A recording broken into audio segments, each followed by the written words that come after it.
You wanted the best. You've got the best podcast. The hottest podcast in the world. The Chris Voss Show, the preeminent podcast with guests so smart you may experience serious brain bleed. The CEOs, authors, thought leaders, visionaries, and motivators. Get ready. Strap yourself in. Keep your hands, arms, and legs inside the vehicle at all times, because you're about to go on a monster education roller coaster with your brain. Now, here's your host, Chris Voss. Hi, folks. It's Voss here from thechrisvossshow.com. There you go, ladies and gentlemen. She does it so well with her intro on that. I love it. I love it. For 14 years, I had to put up with saying that myself, and everyone got sick of all my bad singing that's just so awful. And so now it just sounds so professional when she does it. Welcome to the show, my friends, relatives, neighbors, all that good stuff. And welcome to our new audience. We've been doing this for 15 years, and somehow all you guys set out with New Year's resolutions to listen to the Chris Voss Show, and the show's up 300%. Which is hard to do when you have millions of downloads. It's like, I never thought I'd see us do 300% in a month. But evidently you like us, or somebody likes us, so thank you. Refer the show to your family, friends, and relatives. If you're new, go to goodreads.com/Chris Voss, linkedin.com/Chris Voss, Chris Voss 1 on the TikTokity, and Chris Voss Facebook.com. We have an amazing author on the show. He's the author of a 2-book series out now. This is his second book that's coming out that's burning hot off the charts. It's called Dark Arena. A Frenchman novel, part of the Frenchman series, book 2 of 2, comes out February 27th, 2024. Jack Beaumont is on the show with us today. He'll be talking to us about his latest book and all the cool stuff that went into it. Jack Beaumont is he joined the French Air Force in his late teens, trained as a fighter pilot on the Mirage 2000-5 or -5 single-seaters for air-to-air combat, and was deployed in various conflicts.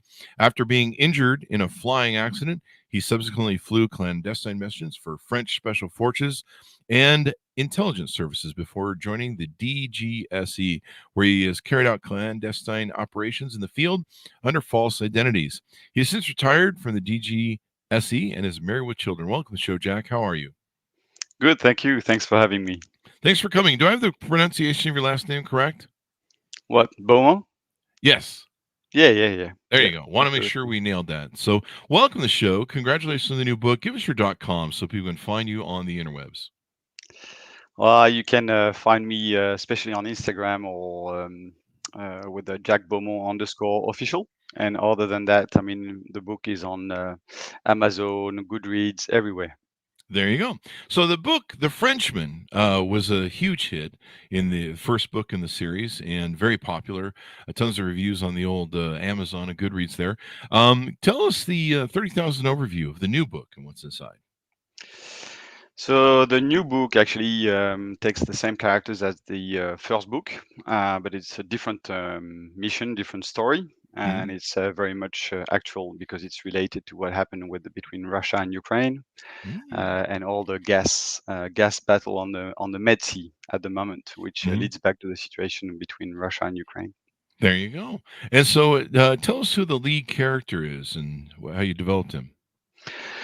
Well, actually, I wrote the first one because I had the PTSD after my several years as a operative in the French Secret Service. So DGSE is the equivalent of the CIA.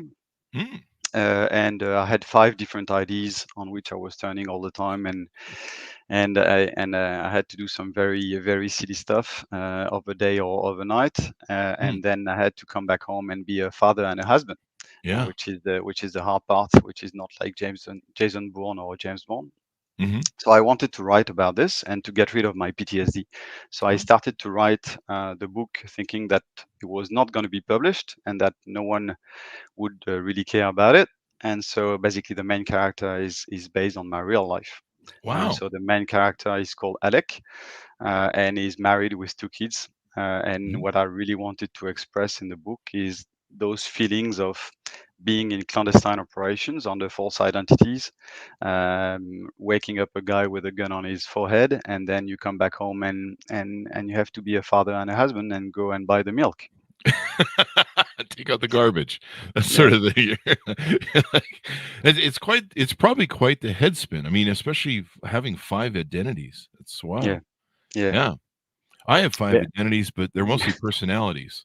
So, one says kill, kill, kill all the time. Judge says I can't use that anymore. But yeah, mine are personalities instead of identities. So they're still working through it, though. The psychiatrists will figure it out. So give us a little bit of background more on you. How did you grow up? How did you get into the spy craft? Well, I think actually I saw the other day a TV show about John le Carre, John le Carre, the Hmm. famous spy author, and Hmm. and he was saying in the interview that he thinks he became a spy when he was a kid. I think it's roughly the same for me. So I grew up in a very old traditional French family.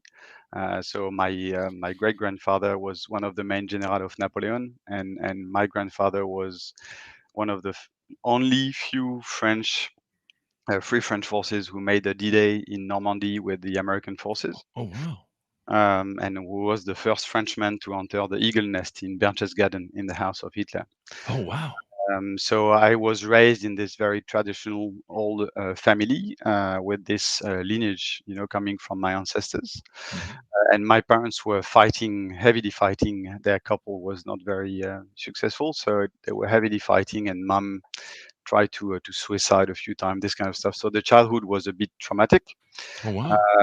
And so I guess to save myself and preserve myself, I quickly had to go in intelligence and anticipate their moves before before it did happen. So it was the only way I could survive. Uh-huh. And then I registered myself in a boarding school when I was 15 without telling them. Because it was the only way I could escape Oh. home. And then after the boarding school, I joined the military at 18 after doing some mathematics and physics engineering, Hmm. and became one of the youngest fighter pilots in the French Air Force, flying single seaters for dogfight. Hmm. And then I did this for a few years, 10 years. Then I had a flying accident. I injured my back. Oh wow. I couldn't eject, so I crashed with the plane. It was in a training, so the Hmm. crash was a bit intense, and it took the firemen a bit more than 2 hours to take me out of the Holy crap. canopy. Wow. Yeah, I was very lucky. So I had all the left side broken. I was knocked out and everything, and then I was retrained as a military pilot for special forces Hmm. slash intelligence, but I didn't know it yet. So I was sent in the Balkans, and I did the hunt of the Serbian war criminals for 2 years. Ah, there you go. And it was good fun, flying lower than the trees by night with night vision goggles, landing on roads, on fields, this kind of stuff. Wow. And then actually the guys I was carrying in the back, some of them were DGSE, so French CIA, Hmm. and became mates. Hmm. And then I had a survival training in high altitude mountain to go and do the same for Bin Laden in Afghanistan at Oh that wow. time. And one of my discs popped out again in the spine, Oh. so I had a second surgery in the back. Hmm. And I've lost my medical ability to fly in the military. And I Oh didn't no. want to go, and no offense to commercial pilots, I didn't want to go and fly a bus. Hmm. So after being a fighter pilot and special forces, and one of my mates from the GSE said, "Why don't you try to join us?" And so I did the test, was selected, joined, and internally selected to be on the field as an operative. But I guess that the mindset you need to do this kind of job came clearly from my childhood. There you go. There you go. Well, it's interesting how the arc of our childhood shapes the arc of our life. So there you go. So it sounds like you did some James Bondish sort of stuff where you were working different identities and being into script and probably I guess like the CIA does that develop different other spies and targets or counter spies and all that sort of stuff. Yeah, absolutely. Well, at first, in the French Secret Service, you replace the Aston Martin of James Bond by a Peugeot, but but except from that, no, it's very much so. So you have different identities. The idea is to, of course, do some human intelligence and recruit Mm-hmm. um, some person of interest and grab what they have in their mind. The way you do it, the manipulation. So you have to manipulate people, as you know, Mm-hmm. and the way you manipulate is through what we call the mice. So MICE. So they are the four leverages to manipulate someone. M is for money, I is for ideology, C is for coercion, and E is for ego. So each time you do the environment of someone and being like a ghost around this person, entering this person's house, his life, his wife, kids, everything, Mm-hmm. then you will detect the mice. From that moment on, with a false ID, you will enter this person's life and get close to this person and start to manipulate this person and take this person closer to the edge of the cliff until he starts or she starts to give some intelligence, which proves that the mice works. Mm-hmm. If the mice doesn't work, you change, or if there is no mice, because sometimes you have great people, Mm-hmm. very honest and faithful and not interested by money.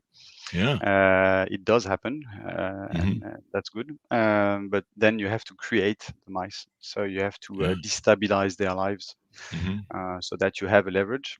And then you will grab the intelligence. So that's for the human intelligence. And of course, only on usually bad people. So a lot of counterterrorism, all this kind of Mm-hmm. stuff. And sometimes you have to do pure operational intelligence, which is grabbing the intelligence very quickly without having the time to recruit someone, a Mm-hmm. human source. So you have to enter someone's house, offices, a hotel room, grab the encrypted hard drive, grab the computer, and then at the end of the chain you have the direct threat and everything, Mm-hmm. or potentially exploding a car or this kind of stuff. And so to do so in other countries you need false identities.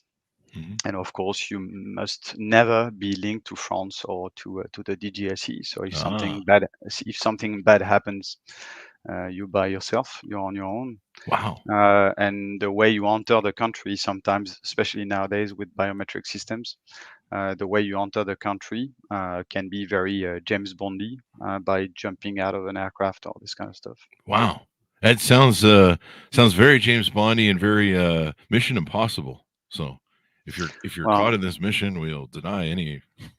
yeah. Well, no, the level of risk, I guess, is not the same. But it's Mhm.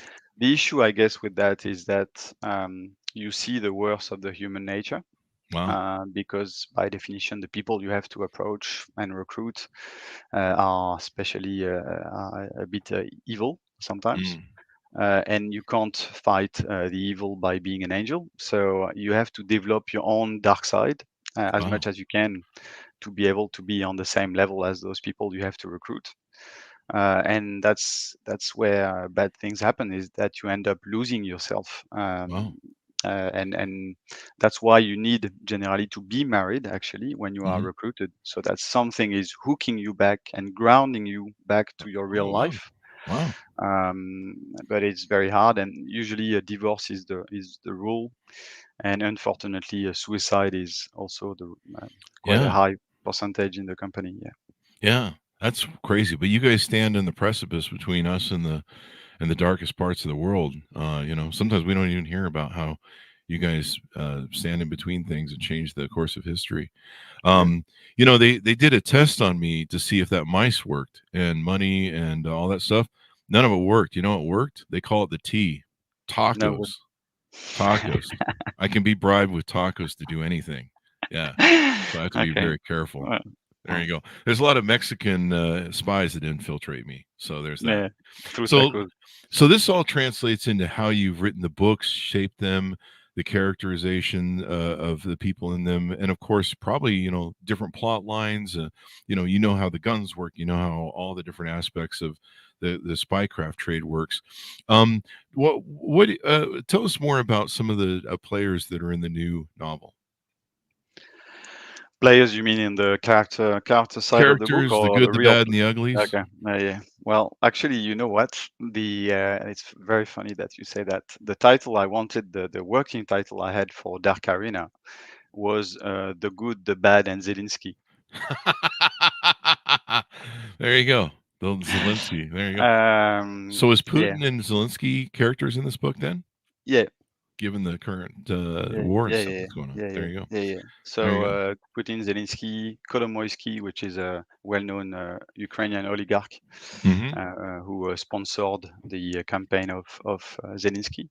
Mm-hmm. For him to become a president. And it's, I mean, the thing is, what I try to do is to base my books on based on real experiences and real missions. Of Mm-hmm. course, the idea is not to reveal high state secrets and put myself in any trouble or put my mates who are still on the field in any trouble.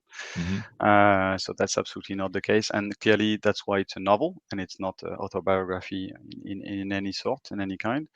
But basically, what I do is I mix a few experiences in different missions. So basically, the Frenchman is based on, let's say, 3, 4 real experiences, missions. Mm-hmm.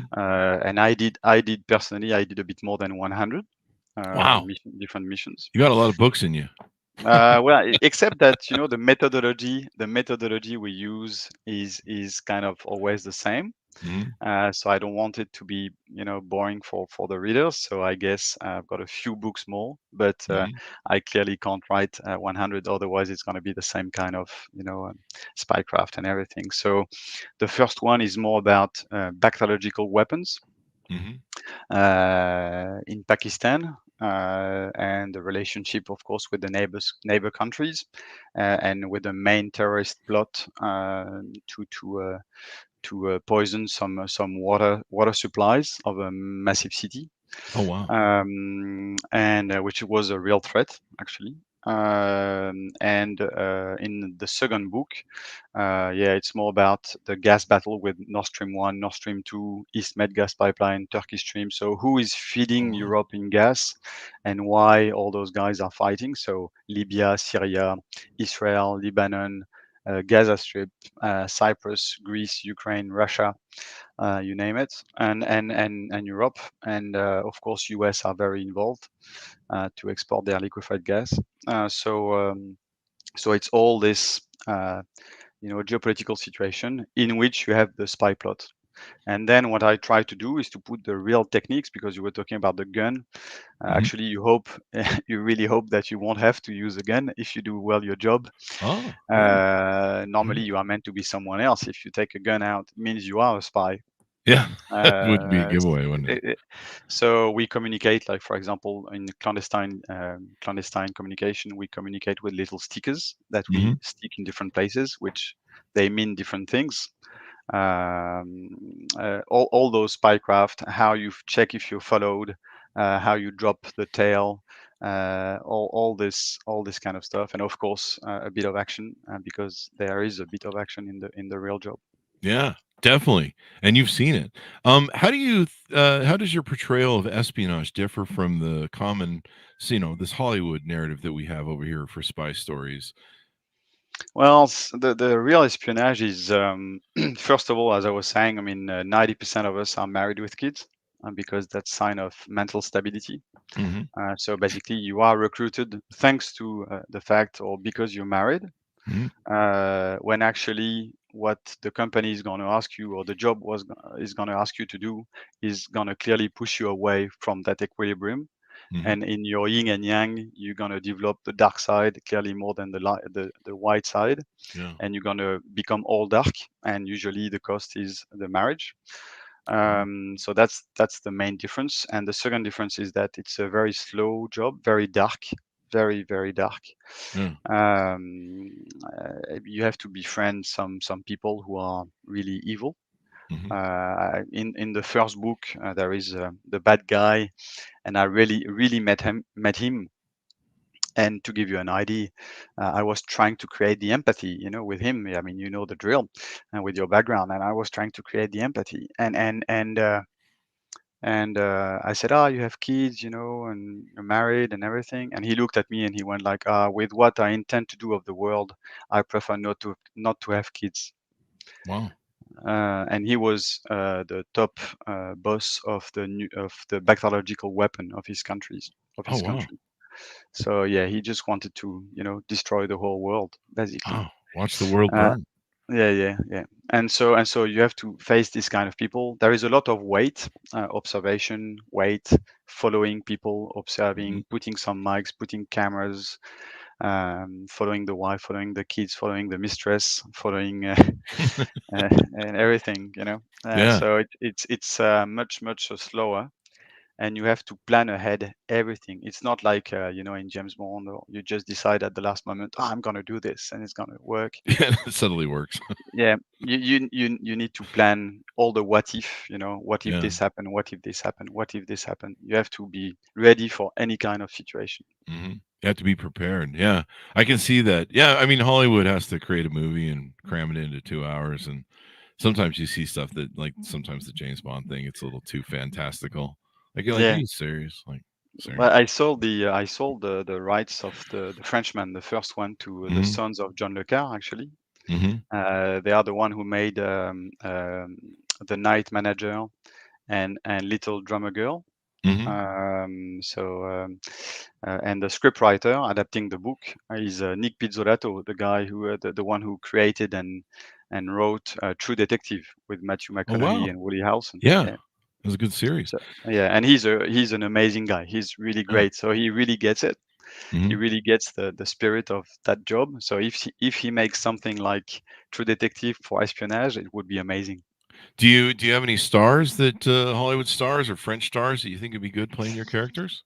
I don't know. I don't know. I mean, it's very hard, and especially you had the strike for what 8 to 10 months in Hollywood, so everything was on hold, Yeah, that's rough. and so now the producers are reapproaching some actors. So we'll see what happens. But you need to line up so many planets. I mean, yeah, The I guess Gerard Depardieu is probably out for being in the character. He's probably had one too many or something. Probably maybe one too many. maybe one too Yeah, many. I mean, yeah, he was a great actor when he was yeah. younger, Yeah. but I think the booze kind of hit him hard. But he seems like a great guy. Um, who's that? Who's that? God, there's that one French actor who was in Ronin that I really love. I think Ah, he's Jean French. Reno. Jean Yeah, Reno. I love that Yeah, guy. That guy's yeah, so. yeah, he's good. And he was in that other movie with the young girl who was end up in Star Yeah, Wars. yeah, yeah. Leon, the Oh, professional. dude, he was Yeah, so yeah, good in that movie. Oh my yeah, god. I don't yeah. know if he's maybe too old for the role, but Yeah, maybe too old now. yeah. Yeah, Yeah, you have to find somebody, too some old now. young Frenchman or someone who could play it. Maybe Johnny Depp, he played he kind of be Frenchman with that Yeah, little speaks French. mustache, with that Yeah, well, look, pirate I don't mustache. have any. I don't have any. We don't. We don't have a baguette and a mustache each time you see a French person. Okay. What? Is that true? I don't know. Yeah. Sugar or fact. Yeah. So there you go. Let's see. What other questions I have for you? What are your favorite spy novels, authors, or books, and how they maybe have influenced your writing? So I guess it's yeah, clearly John le Carre. I mean, John le Carre for me is Hmm. like the spy who come from the cold, Tinker Tailor Soldier Spy. Hmm. That's real espionage, and that's very deep. Then you have Frederick Forsyth, The Day of the Jackal. Hmm. This kind of books are really good, and I really loved I Am Pilgrim from I think it's Terry Hayes. Um, I Am Pilgrim is really good. It's quite not a recent one, and I read some Jack Cars as well, of course. There you go. But yeah. I don't know if Gary Oldman is French, but he could probably pull off French. He's a hell of an actor. Yeah, yeah, yeah. He's fantastic, but he's in Slow Horses, the TV series Yeah, Slow Horses. Yeah, but yeah, he might be too old as well. yeah. We gotta find some young French guys for this movie because I'd love to see it. I think it'd be great, and I love realism in movies. And to Yeah, me, I think it makes them better. Like you can always tell when they're using like a montage or some sort of thing. They're stalling for time. You're like, you didn't have a script for this part, did you? you know. But I like movies like Ronan's like one of my yeah, yeah. favorite Ronan is really movies. good. It's Yeah, Ronan is such a really great good. movie. Yeah, And you don't see anything coming. It's really hard to tell. That's just one of my. I could watch Ronin. I think I probably watch it like 100 freaking times. Like I just love that movie. And then of course it's all over the place in different places in Europe, which gives it that Yeah, real spy feel. To yeah, me, it doesn't feel, maybe I'm just James Bond spoiled, but it just doesn't feel very spy in America. Like Europe and stuff, that feels very spy. It feels very, where I grew up with the Cold War and yeah. the spycraft that went on with all that stuff. So anything more you want to tease out about the book? What's inside of it for readers? Well, I think it's. I mean, it's a real dive into the real world of espionage, as you just said. Mhm. And of course you have. I mean, it's an enjoyable moment, and you can just read it as a spy novel, Mhm. and it's still entertaining. But if you want to dive into it, all the methodologies are real. Mhm. The story itself is very real, and all the geopolitical plot is highly accurate. So if you want to dig on the net on everything I'm saying, you will Mhm. realize that you will find some truth behind it, and it's a bit scary There actually. you go. There you go. That'll Yeah. keep you up at night. Are you started work on the third book in the series yet, or what's your plans? Yes, sir. Yeah, yeah, absolutely. Yeah. Absolutely. I'm I'm yeah, I'm writing it. It's the topic of the third book is basically a cyber attack Ah, from China. there you go. So I hope that the computer of the screen it won't shut down now because of what I just said. But I also had some issues when I wrote Dark Arena, the second one. I started writing it like maybe 3 years ago, Mhm. and it was about so this gas battle on the Med Sea, and then the situation Russia Ukraine, and then my ending was Putin invading Ukraine, and then it did happen. And so Wow. the publisher calls me and say, well, you have to change you have to change the ending. So it's your fault. You have to write a new ending. Okay, so I wrote a new ending, which was almost 1 year ago, Uh-huh. and I don't want to spoil. It's not like the Yeah. ending of the book, but globally, generally speaking, the new ending I wrote is a planned attack on Israel, set up by Russian services using the Hamas and Hezbollah as a front. Oh wow.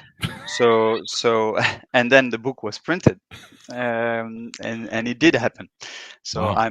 I might end up with a bullet in my back at some point, but yeah. So I'll try not to do the same for book three. I'm gonna be like in The Simpsons, everything I write really, Everything you write really comes true. yeah, it comes Oh, true. scary. Yeah, I'm gonna read your books just to find out how it all turns out because yeah, I'm always wondering about all the stuff that's going on right now.